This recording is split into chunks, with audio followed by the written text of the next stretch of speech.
प्रसंग चल रहा है उसमें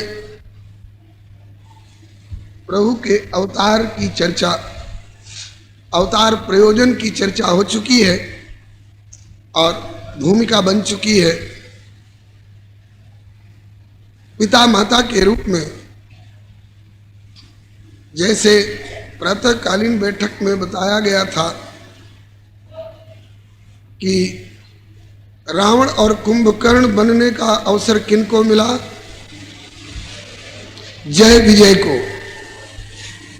दूसरे कल्प में रुद्रगणों को, तीसरे कल्प में प्रताप भानु राजा और उनके छोटे भाई अरिमर्दन को, चौथे कल्प में जलंधर को। ऐसे ही श्री दशरथ कौशल्या जी के संबंध में भी कल्प भेद से कई तरह की चर्चाएं मिलती हैं। एक प्रमाण तो आज आपको श्री दशरथ कौशल्या जी के रूप में श्री मनु शत्रुपा जी प्रकट होंगे, ये चर्चा आ चुकी है। और दूसरे कल्प में कश्यप अदिति महातप कीन्हा, तिनका मैं पूरब वर्दीना, ते दशरथ कौशल्या रूपा, कौशलपुरी प्रगट नरभूपा, तिनके गृह अवतरी हो जाई, रघुकुल तिलक सुचार्यो भाई। किसी कल्प में मनु जी एवं शत्रुपा जी को दशरथ कौशल्या जी के रूप में प्रकट होने का अवसर मिला।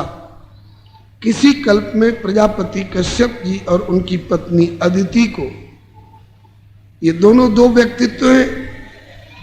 कश्यप अदिति अलग है और मनु शत्रुपा अलग है।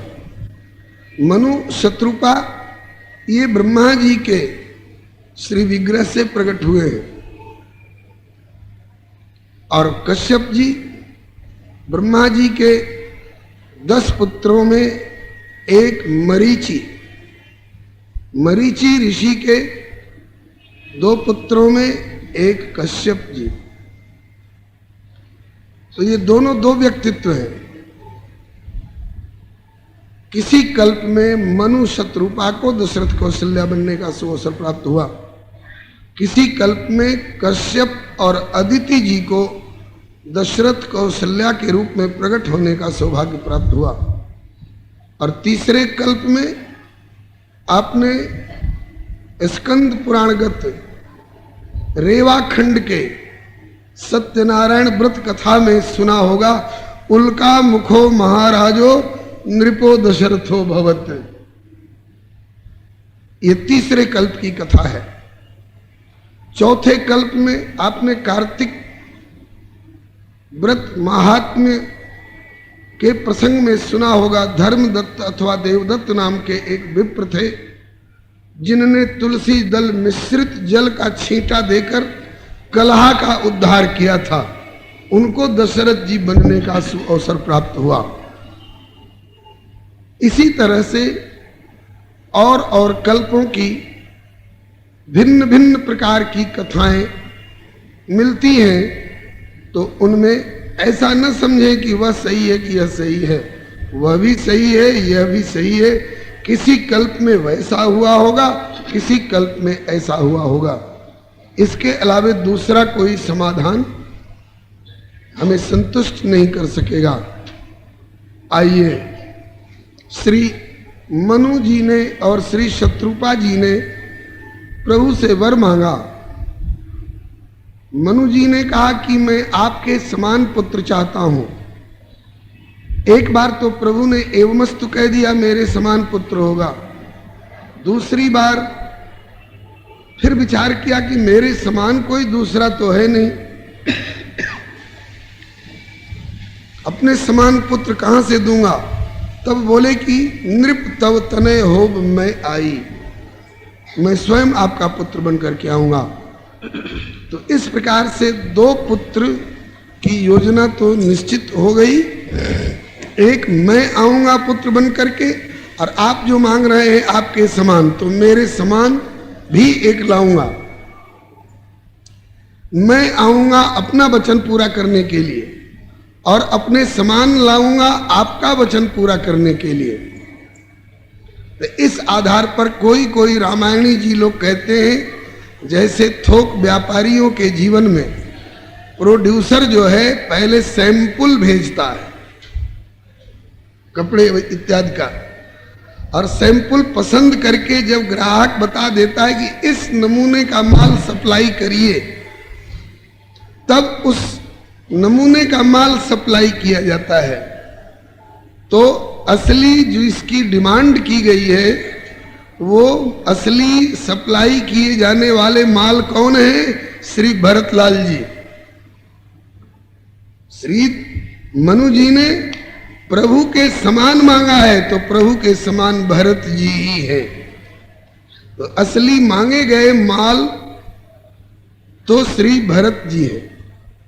और राम जी तो सैंपल में आए हैं, क्योंकि सैंपल और सप्लाइड माल दोनों एक साथ उपस्थित होगा तब न ग्राहक मिला करके देखेगा कि यहां जो मांगा गया था उसी क्वालिटी का माल हमको मिला है। तो राम जी सैंपल में आए हैं और भरत जी असली मांगे गए माल हैं। इसीलिए श्री दशरथ जी ने कौशल्या जी से एक बार नहीं बार बार, हाँ, माता कौशल्या स्वयं कहती हैं कि मुझसे बार बार हमारे महाराज ने, हमारे स्वामी ने, हमारे प्राणनाथ ने ये बात कही थी कि कौशल्य हो सकता है कभी इस सूर्य वंश में, जो सूर्य सब जगत का अंधेरा मिटाते फिरते हैं, हो सकता है उसी सूर्य के वंश में किसी दिन अंधेरा होने की नौबत आ जाए। तो जब दुनिया के अंधकार को तो सूरज मिटाते हैं और सूरज कुल में जब अंधेरा होने की नौबत आएगी तो कौन उस अंधकार को दूर करेगा? कोई कुल दीप, कोई कुल का दीपक होगा। वो कुल का दीपक कौन होगा? श्री राम को कुल का दीपक नहीं कहा। बार बार बार मोहि कहूं महीपा कि जानो सदा भरत कुल दीपा। भरत मेरे कुल का दीपक है, कौशल्य भरत मेरे कुल का दीपक है। भरत इस सूर्य वंश में अंधेरा होने से इस कुल को बचाएगा। मेरे कुल का दीपक भरत है। मनु जी ने एक पुत्र की याचना की थी। प्रभु 4 रूप में आए। तस्यापि भगवानेश साक्षात ब्रह्ममयो हरि अंशांशेन चतुर्धागात पुत्रत्वं प्रार्थित सुरैः। 4 रूप में क्यों पधारे, इसका औचित्य प्रातःकालीन बैठक में बताया जा चुका है। मांगे हुए माल श्री भरत जी हैं और नमूने के रूप में प्रभु आए अपना वचन पूरा करने के लिए। हम लोगों में से कोई भी महिमामय व्यक्ति अगर कहीं से कहीं को जाएंगे तो उनको अकेले नहीं जाने दिया जाता है, कम से कम एक सेवक अवश्य साथ होगा। तो दोनों के साथ एक एक सेवक, टहलुआ, अनुचर होने चाहिए। तो श्री राम जी के साथ शेषावतार श्री लक्ष्मण जी होंगे और श्री भरत जी के साथ सुदर्शनावतार श्री शत्रुघ्न जी होंगे।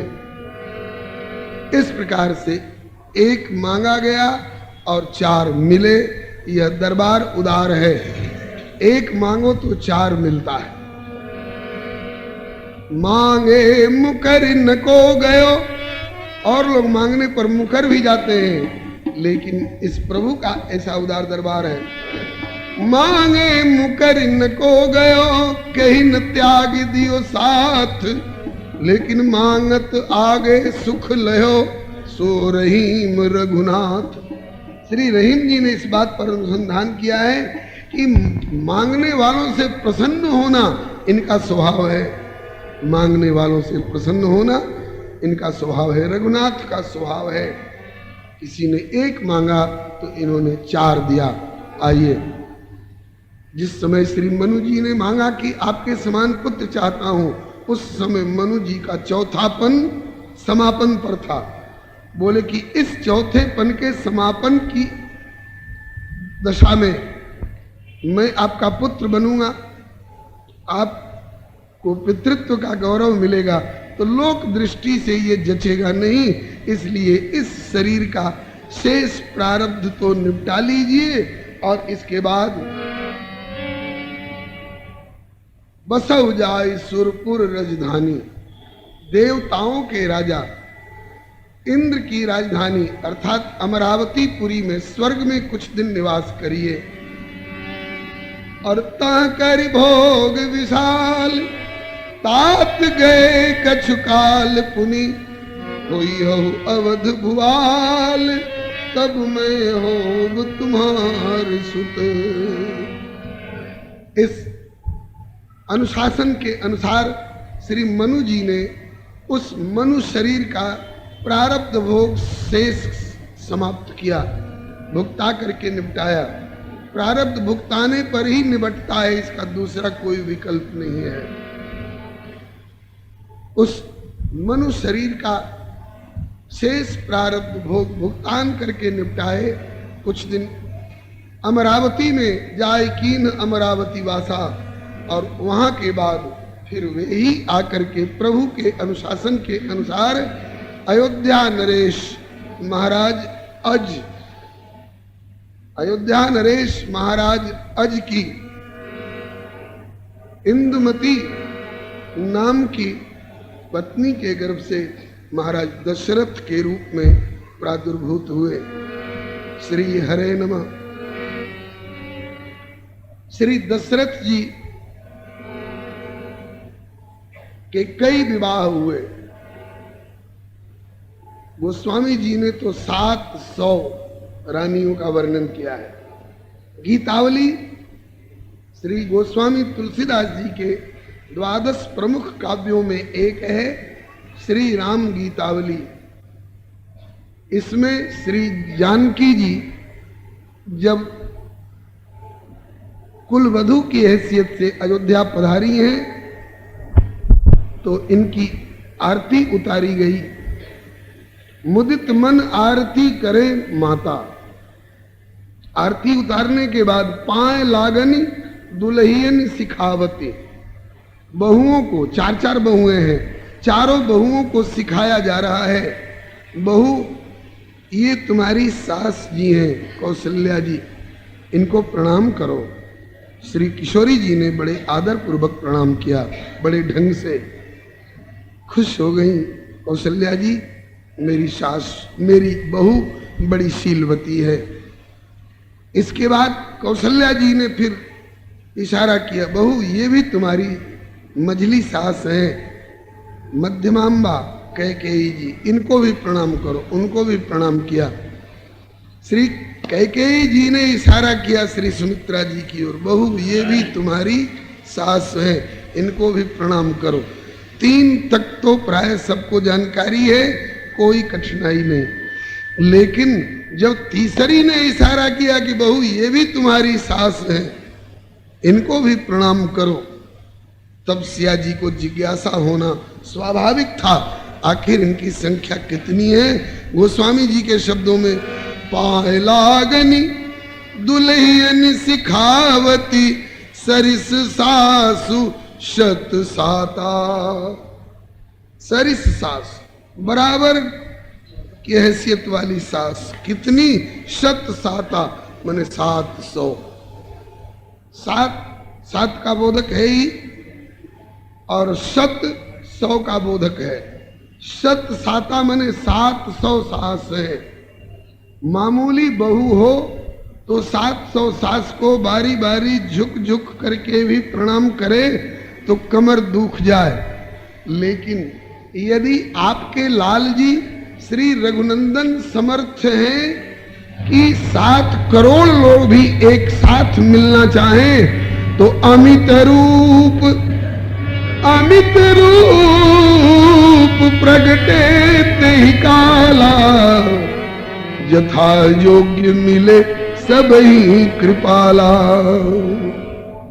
जितने मिलने वाले थे उनसे बारी बारी मिलते तो 7 करोड़ लोगों से तो मिलने में बहुत समय लग जाता, कई दिन का समय निकल जाता। इसलिए प्रभु ने जितने मिलने वाले थे उतने रूप में अपने को प्रकट किया और हर व्यक्ति से एक ही समय में, एक ही क्षण में सबसे मिल लिए। बोले कि क्षण मह सब ही मिले भगवाना, उमा मरम यह काहू न जाना। बोलिए संभव है क्या एक श्री राम एक साथ करोड़ों लोगों से क्षण भर में मिल ले? ये संभव है क्या? गोस्वामी जी ने कितना प्यारा उदाहरण दिया, बात बैठ जाती है। थोड़ी भी समझने की शक्ति अगर बुद्धि में होगी तो बात बैठ जाएगी। एक श्री राम एक ही क्षण में सबसे कैसे मिल लिए? बोले कि यह बड़ी बात राम के नाही, जिम घट कोटि एक रवि छाई। सूरज एक ही है ना, लेकिन ठीक 12 बजे दिन में आप कलकत्ता वालों से पूछिए, हेलो कलकत्ता वालों इस समय सूरज कहाँ है? वे क्या बताएंगे? ठीक कलकत्ता में है। उसी समय काशी वालों से पूछा जाए, आप बताइए इस समय सूर्य नारायण कहाँ है? काशी वाले कहेंगे कि हमारे काशी में। उसी समय में ट्रंक कॉल करके बंबई वालों से पूछिए, हेलो बंबई वालों इस समय 12 बज रहे हैं, सूर्य नारायण का पता बताइए, इस समय सूर्य नारायण कहाँ है? तो वे न कलकत्ता में बताएंगे न काशी में बताएंगे, कहेंगे कि हमारे बंबई में।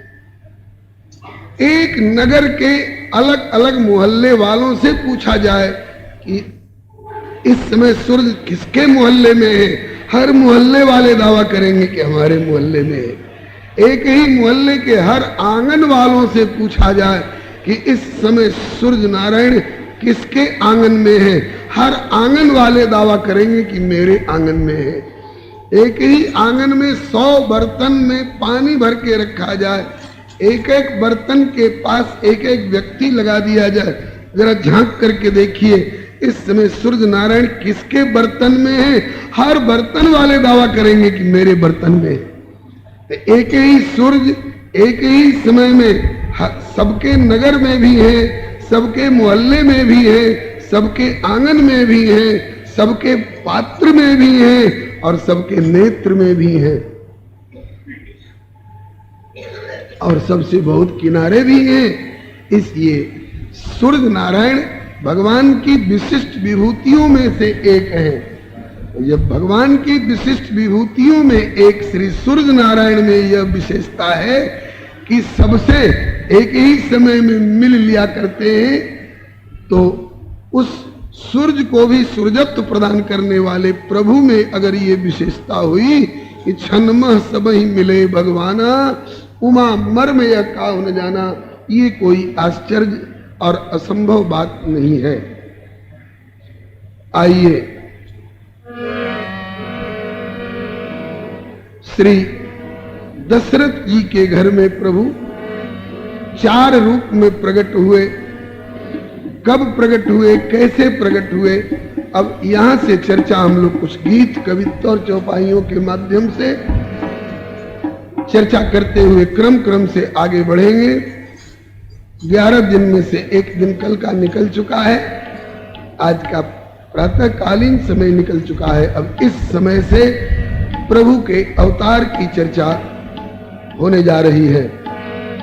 श्री मनु जी और श्री शत्रुपा जी श्री दशरथ कौशल्या के रूप में, अयोध्या नरेश के रूप में प्रकट हो चुके हैं और मनु जी ने, श्री दशरथ जी ने प्रजा का पुत्रवत पालन किया।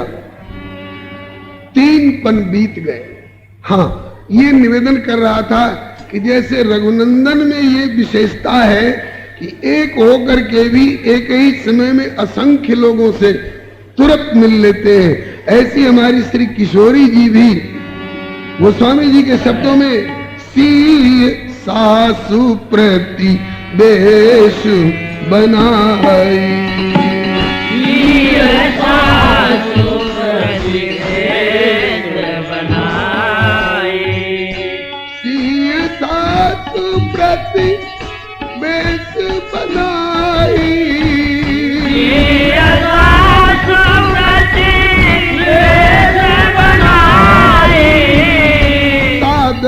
करई सरिस सेवकाई। सादर करई सरिस सेवकाई। सिय सास प्रतिवेश बनाई, जितनी सास है उतने रूप में अपने को प्रकट करके श्री सिया जी सादर सेवकाई कर रही हैं और सरिस सेवकाई कर रही हैं। ये नहीं कि ये अपनी सगी सास है इसलिए इनकी ज्यादा करो और ये हमारी सौतेली सास है इसलिए इनकी उससे कम करो, नहीं। सी सास प्रतिवेश बनाई, सादर करे सरिस सेवकाई। और ऐसी सेवकाई करी कि सी सास सेवावश कीनी, अपनी सेवा से उनको ऐसा रिझा लिया कि एकदम बिक गई 700 सास सिया जी के कर कमलों में। सीते तुमने अपनी सेवा द्वारा हमें बेमोल खरीद लिया। और सी सास सेवा वश कीनी, तिन लय सुख सिख आशीष दीनी। ये बात इसलिए कही गई कि श्री दशरथ जी को 700 रानियां इकट्ठी हो गई हैं घर में, इस आशा में कि पहली से संतान नहीं हुई शायद दूसरी से हो, दूसरी से संतान नहीं हुई शायद तीसरी से हो, तीसरी से भी संतान नहीं हुई शायद चौथी से हो। इस आशा में विवाह पर विवाह करते गए और 700 रानियां घर में इकट्ठी हो गई हैं। सबके लिए अलग अलग महल और व्यवस्था है, लेकिन 700 रानियों के रहते हुए भी श्री दशरथ जी का 3 पन बीत गया। 60,000 वर्ष में उस समय तीसरा पन बीता हुआ माना जाता था। 20,000 वर्ष का प्रथम पन और 20 से 21 से 40 तक द्वितीय पन और 41 से 60,000 वर्ष की उम्र में दशरथ जी का तीसरा पन अभी बीता है और चौथा पन में अब प्रवेश हो रहा है। दशरथ जी स्वयं कहते हैं चौथे पन पायो सुतचारी, चौथे पन में 4 पुत्र प्राप्त किया हूं। और उस समय चौथे पन के प्रवेश काल में इनकी उम्र कितनी थी? श्री जटायु जी ने श्रीमद् वाल्मीकि रामायण में राम जी से बताया है कि रामभद्र तुम्हारे पिताजी मेरे मित्र रहे हैं। और जिस समय आप बता रहे हैं जैसा जिस समय उन्होंने शरीर त्यागा है आपके 27 वर्ष की उम्र में, उस समय आपके पिता श्री का उनकी आयु 60,000 वर्ष की रही। तो 60,000 वर्ष में दशरथ जी का तीसरा पन बीत कर चौथे पन में प्रवेश हो रहा है। उस समय की आयु लंबी हुआ करती थी, अब चौथे पन में प्रवेश हो रहा है। दशरथ जी को अभी तक 700 रानियों के रहते हुए भी एक भी पुत्र नहीं। इस बात की अब चिंता होने लग गई दशरथ जी को। यहीं से अवधपुरी रघुकुल महिरा, अवधपुरी रघुकुल महिरा, वेद विदित तेहि दशरथ नाम, वेद विदित तेहि दशरथ नाम, धर्म धुरंधर नृप ज्ञानी, धर्म धुरंधर नृप ज्ञानी, हृदय भगति मति सारंग पानी, हृदय भगति मति सारंग पानी। अवधपुरी के राजा श्री दशरथ जी हैं, जो केवल एक सीमित क्षेत्र के राजा नहीं है, कहलाते तो उत्तर कौशल देश के राजा हैं, लेकिन उन दिनों जितने राजा लोग थे वो समस्त राजा लोग अपना मुकुट ला करके इनके चरणों में रखा करते थे। हाँ, पितु वैभव विलास में दीठा, नृप मणि मुकुट मिलित पद पीठा, स्वसुर एतादृश। एतादृश में एक बात और है, आगे होई जे सुरपति लेई, इस पृथ्वी पर के अन्य राजाओं की कौन कहे। स्वर्ग के राजा देवराज इंद्र को पता लगता है कि महाराज दशरथ अपने रथ पर विराजमान होकर हमारे स्वर्ग की ओर आ रहे हैं, तो आगे बढ़ करके इंद्र इनकी अगवानी किया करते हैं। इनका नाम दशरथ इसलिए है कि इनका रथ पूरब पश्चिम उत्तर दक्षिण ईशान वायव्य नैऋत्य आग्नेय आकाश पाताल 10 दिशाओं में बेरोक टोक इनका रथ चला करता है। इसीलिए 10 दिशाओं में जिनका रथ अबाध गति से जाता है, इसीलिए इनका नाम दशरथ है।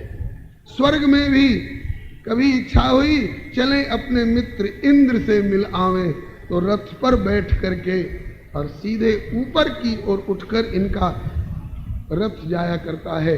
इंद्र को पता चलता है कि हमारे मित्र श्री दशरथ जी आ रहे हैं, हमारे मददगार श्री दशरथ जी आ रहे हैं, जिनने देवासुर संग्राम में कई बार असुरों से युद्ध कर करके हम देवताओं को भी सुरक्षित किया है अपने अभय बाहुबल के छाया में। ऐसे दशरथ जी की अगवानी करने के लिए आगे होई जे सुरपति ले, आगे होई जे सुरपति ले।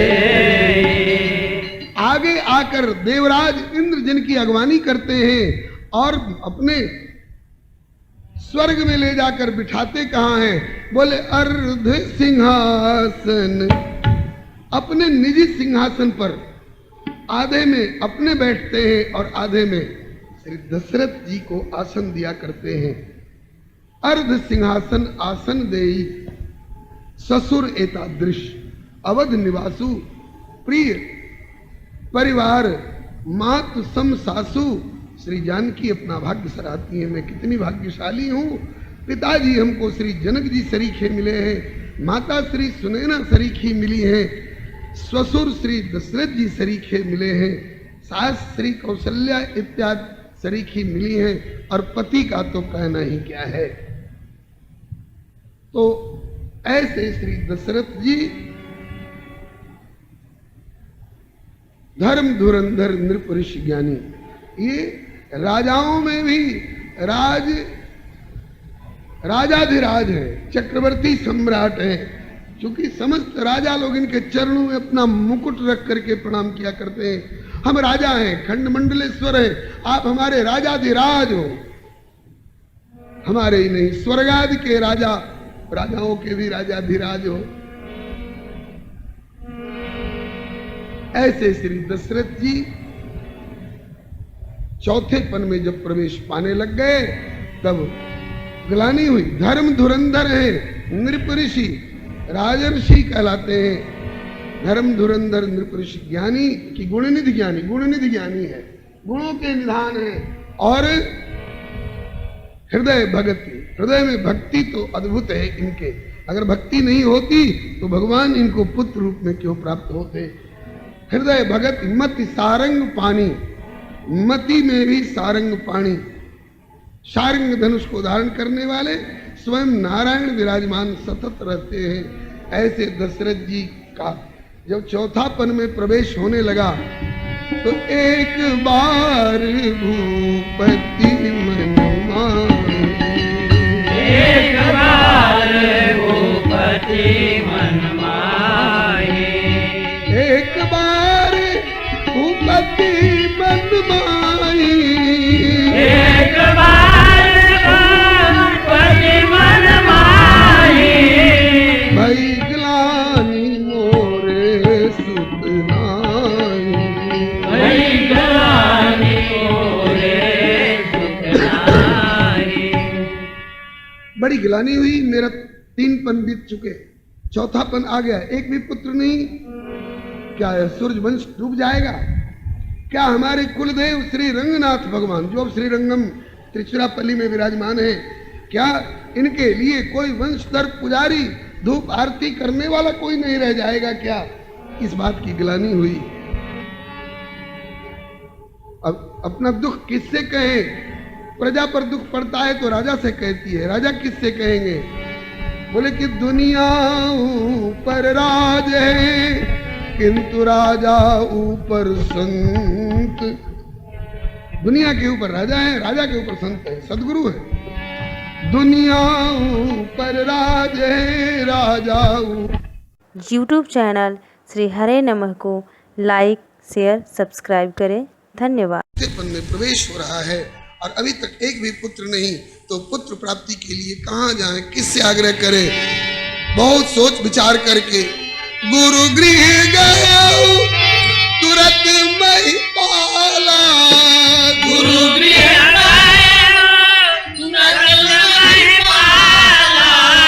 चरण लागी करी विनय विशाला। चरण लागी करी विनय विशाला। निज दुख सुख सब गुरु ही सुनायो। निज दुख सुख सब गुरु ही सुनायो। कही वशिष्ठ बहु विधि समझायो। कही वशिष्ठ बहु विधि समझायो। गुरु जी को अपने यहाँ नहीं बुलवाए, गुरु जी के यहाँ स्वयं गए, गुरु गृह गए तुरंत महिपाला। गुरु के ही पास जाकर के प्रार्थना करनी चाहिए, गुरु जी को अपने यहाँ बुला करके। नहीं, ऐसी कोई बात है जैसे श्री राम जन्म होगा तब तो गुरु जी ही बुलाए जाएंगे, राम जी अभी नहीं वहां ले जाए जा सकते हैं। गुरु वशिष्ठ गृह गए, हकारा आए द्विजन सहित नृप द्वारा। लेकिन ऐसे समय में जब हमें गरज है, हमें गुरुदेव से प्रार्थना करनी है, तो गुरु जी को यहाँ बुला करके प्रार्थना नहीं, बल्कि गुरु जी के यहाँ जा करके प्रार्थना। श्री दशरथ जी के इस सब आचरण से धर्म धुरंधर है ना, इसलिए धर्म का निर्वाह करते हुए गुरु जी के आश्रम पर गए। उस समय दशरथ जी का मुखमंडल उदास था। जाकर गुरु जी के चरणों में दंडवत प्रणाम करके और गुरु जी का अनुशासन पा करके बैठे। गुरु जी ने पूछ दिया, चक्रवर्ती दशरथ नृपति क्यों मुख चंद्र उदास? कैसे आज अचानक आए गुरु के पास? आज अचानक आगमन का प्रयोजन, बहुत उदास दिख रहे हो। राजन कुशल सुनाइए पड़ी समस्या कौन? कौन सोच सिर पर चढ़ो कैसे साधे मौन? मौन और उदास मुखमंडल से आज एकाएक आकर के प्रणाम कर रहे हो। राजन, कोई खास बात है क्या? कोई विशेष भाव मन में आया है क्या? श्री दशरथ जी ने कहा कि नाथ कुशल सब भांति है, नाथ कुशल सब भांति है, सुख संपत्ति भरपूर, खटकत एक अभाव बस याही ते ही चूर। एक अभाव खटक रहा है जिससे हृदय अब चूर चूर हो रहा है। कौन सा? तो निज दुख सुख सब गुरु ही सुनाए। निज दुख सुख सब गुरु ही सुनाए। निज दुख सुख सब गुरु ही सुनाए। निज दुख सुख सब गुरु ही सुनाए। कही वशिष्ठ बहु विधि समझायो। कही वशिष्ठ बहु विधि समझायो। निज दुख और सुख दोनों गुरु से निवेदन किया। गुरु से क्या छिपाना? दुख भी सुनाया और सुख भी सुनाया। पहले दुख सुना रहे हैं। क्या दुख है राजन? क्या अभाव खटक रहा है राजन? बोले गुरुवर समर्थ भानुवंश के घनेरे भूप कीने कृतार्थ अपनी कृपा योगदान से। इस सूर्यवंश में हमारे एक से एक पूर्वज हुए, और चूंकि संसार है, द्वंद्वात्मक प्रपंच है, इसलिए ऐसा कोई नहीं होगा, न हुआ होगा जो दावा करे कि हमने दिन ही दिन देखा है, रात नहीं देखी है। जो संसार में आते हैं उन्हें दिन और रात दोनों देखने पड़ते हैं। इसी तरह से दुख और सुख सबके जीवन में आते हैं, संयोग वियोग सबके जीवन में आते हैं, संपत्ति विपत्ति सबके जीवन में आती है। जो संतों के कृपा पात्र नहीं होते हैं वे अधीर हो करके सुख हर सही जड़ दुख बिल खाही, लेकिन दो सम धीर धरहि मन माही। धीर पुरुष दुख और सुख दोनों में संभाव रखते हैं। सुख सपना, सपना भी स्थायी नहीं होता, और दुख बुध बुदा, पानी का बुलबुला भी स्थायी नहीं होता। ऐसे न संसारी सुख स्थायी होता है, न संसारी दुख टिकाऊ होता है। सुख सपना दुख बुध बुदा दोनों हैं मेहमान, सबका आदर कीजिए जो भेजे भगवान। दोनों का आदर कीजिए।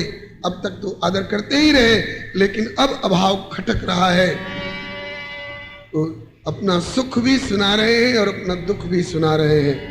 बोले हमारे पूर्वजों के ऊपर भी बहुत से संकट आए, लेकिन आपका आशीर्वाद इतना सक्षम है कि दलि दुख सकल सजई कल्याणा, असीस राउर जग जाना।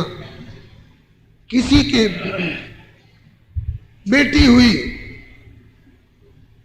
श्री वैवस्वत मनु जी, जिसके मूल पूर्वज है, और उन्होंने कहा कि गुरुदेव ये इला नाम की बेटी ब्याह हो जाने के पश्चात ही मेरे गोत्र की तो रहेगी नहीं, ये तो अपने पति के गोत्र की हो जाएगी, ससुराल चली जाएगी। इसके बाद इस सूर्यवंश की गद्दी का उत्तराधिकार कौन संभालेगा? क्या चाहते हो? बोले पुत्र चाहता हूं। कहा कि अभी श्री लोक पितामह रचयिता ब्रह्मा जी के पास जाता हूं। ब्रह्मा जी के पास जाकर श्री वशिष्ठ जी ने आग्रह किया, पिताजी यजमान की इच्छा पुत्र की है, कोई फेर पड़ गया था, कन्या हो गई है, तो क्या चाहते हो? बोले आप रचयिता हैं, आपके यहाँ सक्षमता का अभाव नहीं है, आप इस कन्या को ही पुत्र के रूप में परिणत कर दीजिए। बोले अभी कर देता हूं। तो उस कन्या को ही पुत्र के रूप में परिणत करा दिया वशिष्ठ जी ने। इसको कहते हैं सोई गोसाई, ये विधिगत छेकी सकई को टार टेक जो टेकी। जो गुरु वशिष्ठ टेक दे, वो ब्रह्मा भी उस बात को मान्यता प्रदान करते हैं। मार्कंडे जी के भाग्य में 12 वर्ष की अल्प आयु लिखी थी। मार्कंडे जी ने सप्त ऋषियों को प्रणाम किया, 6 तो कुछ नहीं बोले, वशिष्ठ जी के मुख से निकल गया दीर्घायु हो वो। 6 ने कहा कि वशिष्ठ जी ये आप क्या कह गए? क्या कुछ में गलत कह गया? बोले इसके भाग्य में आपके पिता ब्रह्मा जी ने 12 वर्ष की अल्प आयु लिखी है, आपने दीर्घायु कैसे कह दिया? कहा कि अब तो जो भी हो, मेरे मुख से जब दीर्घायु निकल गया तो ये दीर्घायु होकर के रहेंगे, क्योंकि मेरा वचन झूठा नहीं होगा। और ऋषियों ने कहा कि आपका वचन झूठा नहीं होगा तो आपके पिताजी का लेख झूठा होगा। कहा नहीं, मेरे पिताजी का लेख भी झूठा नहीं होगा और मेरा वचन भी झूठा नहीं होगा। पिताजी के अनुसार ये 12 वर्ष के ही होंगे, तब तो अल्पायु ही रह गए ना, फिर आपका वचन दीर्घायुत्व का ये कैसे सत्य होगा? बोले अभी देखता हूं, अभी जाता हूं। पिताजी के पास गए, पिताजी आपने मृकंड पुत्र मार्कंडे के भाग्य में 12 वर्ष की अल्प आयु लिखी है। हाँ बेटे। कहा कि मेरे मुख से दीर्घायु शब्द निकल गया है। बोले तो अब तो दोनों में से एक ही सत्य रहेगा, चाहे तेरा वचन के अनुसार दीर्घायुत्व, चाहे मेरे लेख के अनुसार अल्पायुक्त। नहीं पिताजी, दोनों सत्य होगा। कैसे बेटे? कहा कि 12 का जो अंक है वह ज्यों का त्यों रहने दीजिए। वो 12 को 13 करने की जरूरत नहीं, 12 को 12.25 करने की जरूरत नहीं जी, 12 ही रहे। लेकिन वह वर्ष जो है इस मृत्युलोक वाले वर्ष से नहीं रह करके वो दिव्य देव लोक वाले वर्ष के आधार पर 12 वर्ष कर दीजिए, तो आपका लेख ज्यों का त्यों 12 वर्ष रह जाएगा और अल्पायुक्त के बदले में दीर्घायुक्त हो जाएगा। जब दिव्य 12 वर्ष हो जाएंगे तो वो अल्पायुक्त नहीं दीर्घायुक्त रह जाएगा, मेरा दीर्घायुक्त हो जाएगा, मेरा वचन भी सत्य हो जाएगा और आपका 12 वर्ष का लेख भी ज्यों का त्यों रहेगा। ऐसे समर्थ गुरुदेव आप और आपका शिष्य सूर्यवंशी दशरथ, और इतने विवाह कर चुका, 3 पन बीत गए, 4था पन आ गया, और आप जैसे समर्थ गुरुदेव के रहते क्या यह सूर्यवंश डूब जाएगा? ये निज दुख सुख सब गुरु ही सुनायो। गुरुवर समर्थ भानुवंश के घनेरे भूप, कीन्हे कृतार्थ अपनी कृपा योगदान से। अघटित घटाए, जो नहीं घटने वाली घटना, असंभव, उसको भी घटना घटा दिया आपने। अघटित घटाए टेक टेक टेक विधि से, बिगड़ी बनाए जे असंभव रहे आन से। मैं ही हूं अकेला एक ऐसा भाग्यहीन, इस पूरे सूर्यवंश में मैं ही हूं अकेला एक ऐसा भाग्यहीन, जो प्रताड़ित हो रहा हूं प्रारब्ध बलवान से। 3 पन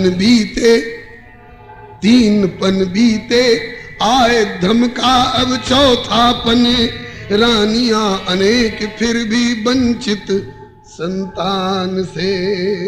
अभी दुख सुना रहे, जाने कौन दोष हो सकता है, मेरे पूर्व जन्म कृत किसी कर्म का यह विपाक हो, समझ नहीं पाता हूं, क्योंकि पूर्व जन्म के कर्म हमारे लिए अदृष्ट रहते हैं। जाने कौन दोष ऐसा बना पूर्व जन्म माही, कि देख नहीं पाया मुख उत्तराधिकारी का। ऋण भी चुका न पाया पूज्य पितृगण का। जब तक गृहस्थ मानव संतान नहीं उत्पन्न करता है अपनी पत्नी से, तब तक पितृगणों का ऋण नहीं चुका पाता है। तो ऋण भी चुका न पाया पूज्य पितृगण का, रहा वृक्ष फलहीन भानुवंश फुलवारी का। इस सूर्यवंश की फुलवारी का यह एक पौधा फलहीन रह गया, कोई संतान नहीं दे सका। अब नारायण नाथ चारों ओर अंधकार, अहे रिक्त पद भावी रंगनाथ के पुजारी का। रंगनाथ के पुजारी का भी भावी पुजारी का पद अभी रिक्त है। नारायण नाथ चारों ओर अंधकार है, रिक्त पद भावी रंगनाथ के पुजारी का। तो क्या निराश हो गए हो क्या दशरथ? निराश हो गए हो?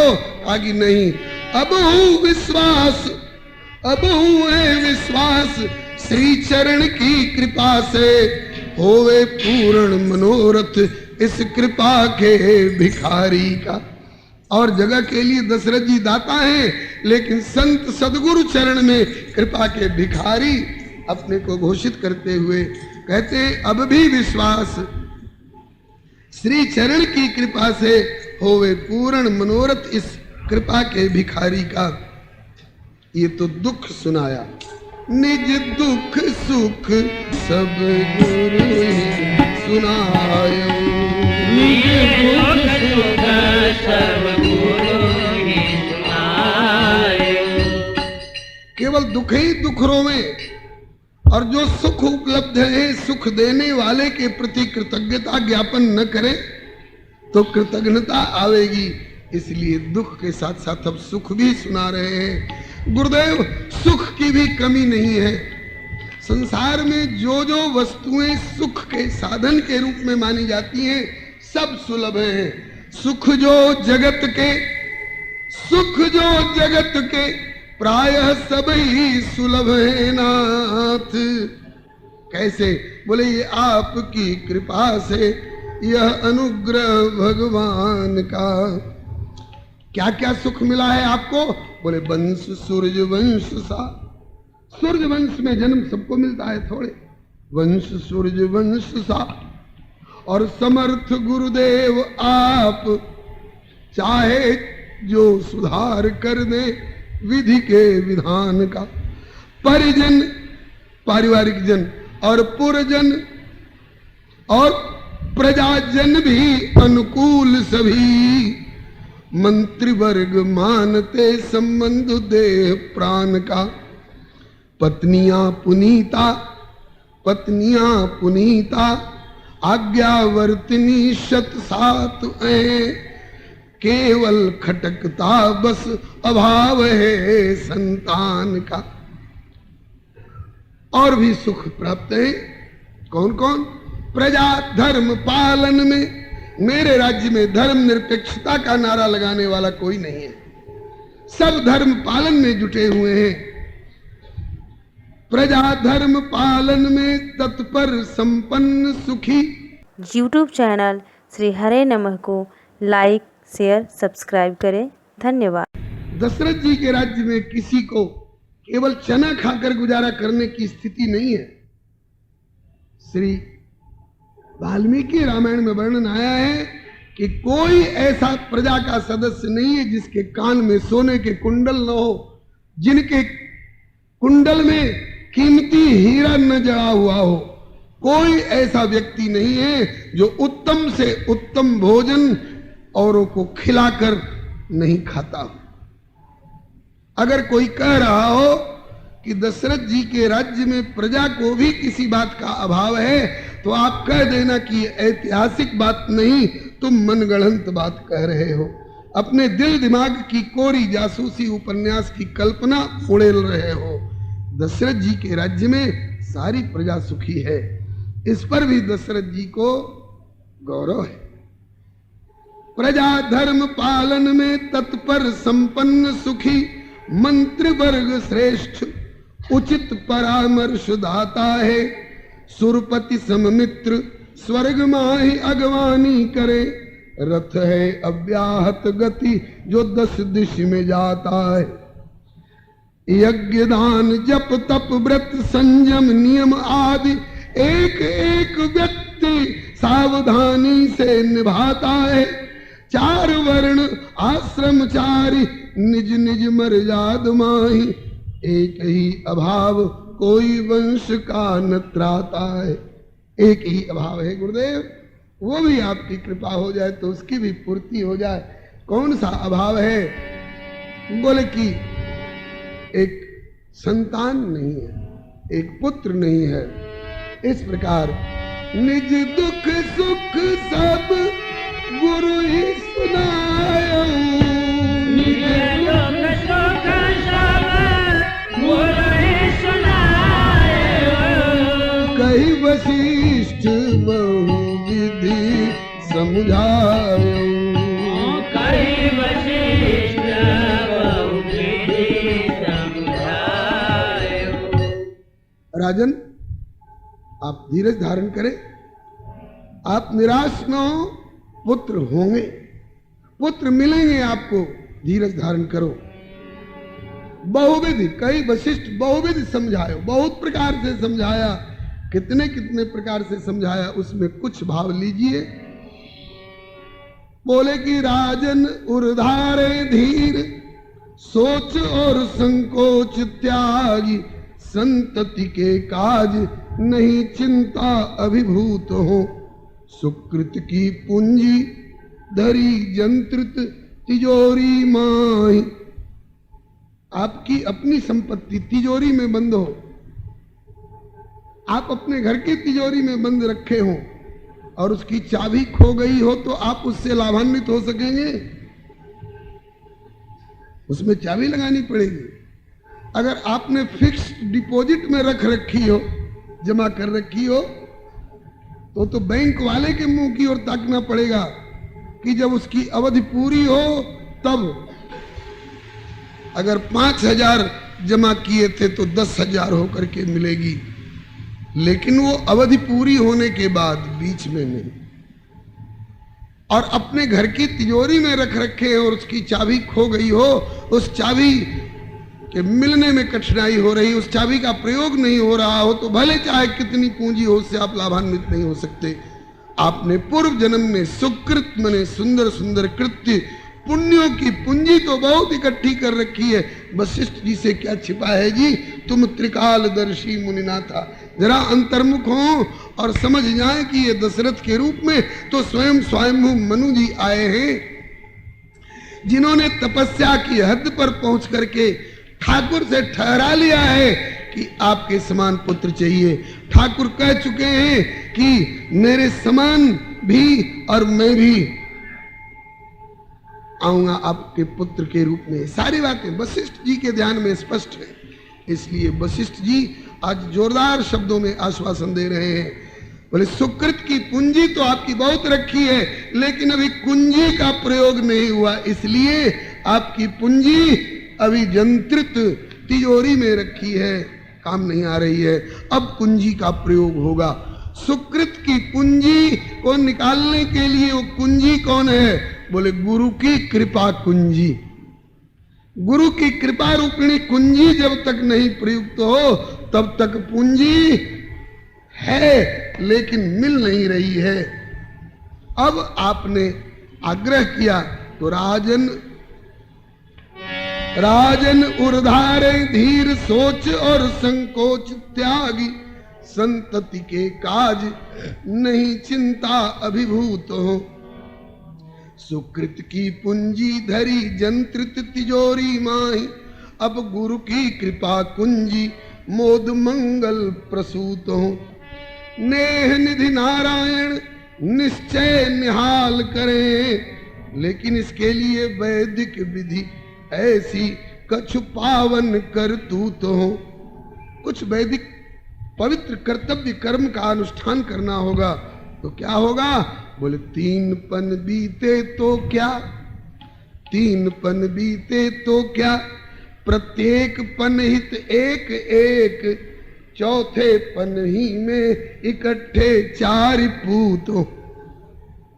जैसे राशन कार्ड वाले सिस्टम के जमाने में आप 2-3 महीने के लिए कहीं बाहर चले गए थे, आपका कार्ड ब्लैंक पड़ा हुआ है, आप अपना राशन नहीं उठा सके।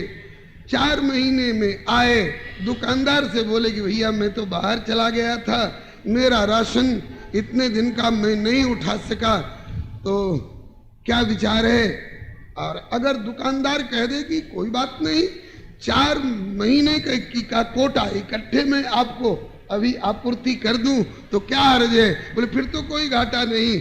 ऐसे ही गुरुदेव ने कहा 3 पन बीते तो क्या, प्रत्येक पन हित एक एक, चौथे पन में ही इकट्ठे 4 पूत हो। बोले गुरुजी ये जो आज आशीर्वाद दे रहे हैं कि इकट्ठे 4 पूत हो, ये आज से 10-20 हजार वर्ष पहले कह दिए होते तो कहते हैं कि राजन इसमें हमारी भूल नहीं है। हाँ, किसकी भूल है? बोले विनती करने में राजन आप ही ने देरी करी, विनती करने में राजन आप ही ने देरी करी। अब तो जत्न हेतु यथा शीघ्र ही तैयार हो, अब तो जत्न हेतु यथा शीघ्र ही तैयार हो। शांतापति ऋषि श्रृंग शीघ्र ही आमंत्रित होए, शांतापति ऋषि श्रृंग शीघ्र ही आमंत्रित होए। यज्ञ रूपी पोत के वे निपुण कर्णधार हो, यज्ञ रूपी पोत के वे निपुण कर्णधार हो। यज्ञ पुत्र नेम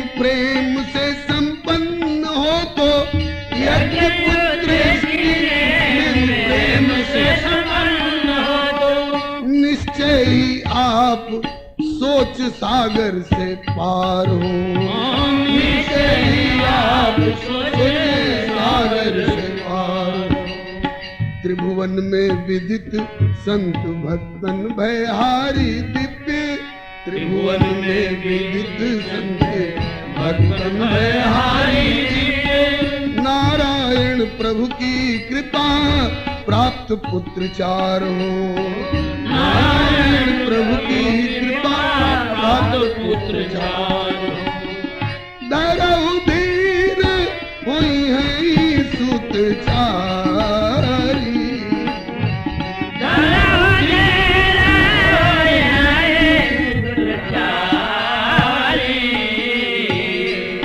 त्रिभुवन विदित भगत भयहारी। त्रिभुवन विदित भगत भयहारी। राजन, आप धीरे धारण करें, 4 पुत्र मिलेंगे आपको, और ऐसे वैसे नहीं, त्रिभुवन विदित। बहुत से लोग ऐसे होते हैं कि अपने शहर के ही, अपने मोहल्ले के लोग ही उनको नहीं जानते हैं, लेकिन आपके पुत्र ऐसे होंगे जो त्रिभुवन विदित होंगे और भक्तों का भय हरण करने वाले होंगे। एक व्यंग्य में जालौन वाले ब्रह्मचारी बाबा श्री केशव दास जी कहा करते हैं, माताएं आपस में मिलती हैं तो चर्चा होती है, आपके कितने बाल बच्चे हैं, आपके कितने बाल बच्चे हैं। एक से पूछा, आपके कितने बाल बच्चे हैं?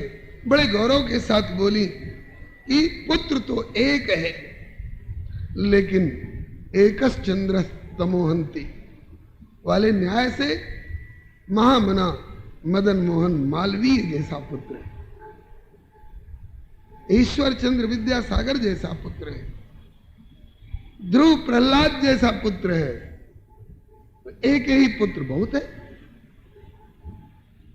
दूसरे से पूछा, आपके? बेचारी का मुंह लटक गया। क्यों? आपकी संतान नहीं है? है नहीं है। तो बोले, संकोच क्यों कर रही, कितने हैं? बोले, ऐसे है कि बताने में लाज लग रही है। कैसे? बोले, बहन जी क्या बताऊं, पुत्र तो हैं 4, लेकिन 2 हैं सेंट्रल जेल में और 2 हैं फरार, मतलब अपराधी हैं, माता पिता के मुंह पर कालिख पोतने वाले हैं। बताने में शर्म आ रही है। तो कहते हैं कि ऐसे 4 नहीं, 4000 पुत्र भी हों तो वे पुत्र नहीं हैं, उनको तो मलमूत्र कहा गया है। ऐसी खरी बातें कहने वाले या तो श्री कबीर बाबा हैं या श्री वृंदावन वाले श्री भगवत रसिक जी हैं। किसी ने कहा है, जाही मारग मूत है, वाही मारग पूत। पिता का शरीर हो चाहे माता का शरीर हो, जिस मार्ग से मूत्र निकलता है उसी मार्ग से पुत्र भी निकलता है। तो फिर मूत्र और पुत्र में अंतर क्या? बोले, जाही मारग मूत है, वाही मारग पूत। अरे भजन करे तो पूत है, नहीं तो समझो मूत। ये शास्त्रीय व्याख्या है जी। पुत्र शब्द में 2 अक्षर है, पुत और त्र, दोनों के अलग अलग अर्थ है। दोनों का अर्थ विचार करके पुत्र नाम रखा गया है। क्या अर्थ है? बोले, पुत नाम नरकः, अत्र तस्मात् त्रायते इति पुत्र। जो अपने पिता माता को और पूर्व के पितरों को भी जो नरक से त्राण दिलावे अपने धर्माचरण के द्वारा, उसका नाम है पुत्र। पुत्र नाम नरकः तस्मात् त्रायते इति पुत्रः। जो माता पिता को और पितरों को नरक से त्राण दिलावे वो है पुत्र। गुरु वशिष्ठ कह रहे हैं, आप जैसे सुकृति को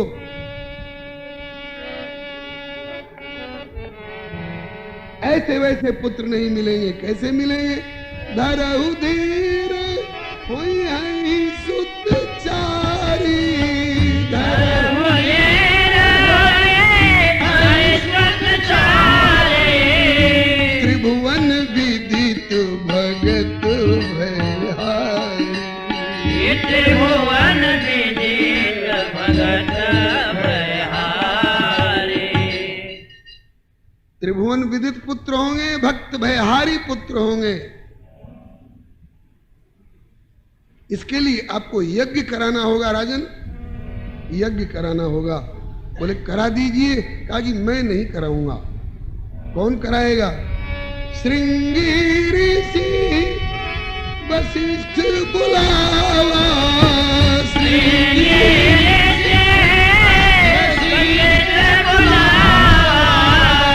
पुत्र काम शुभ यज्ञ करावा, पुत्र काम शुभ यज्ञ करावा।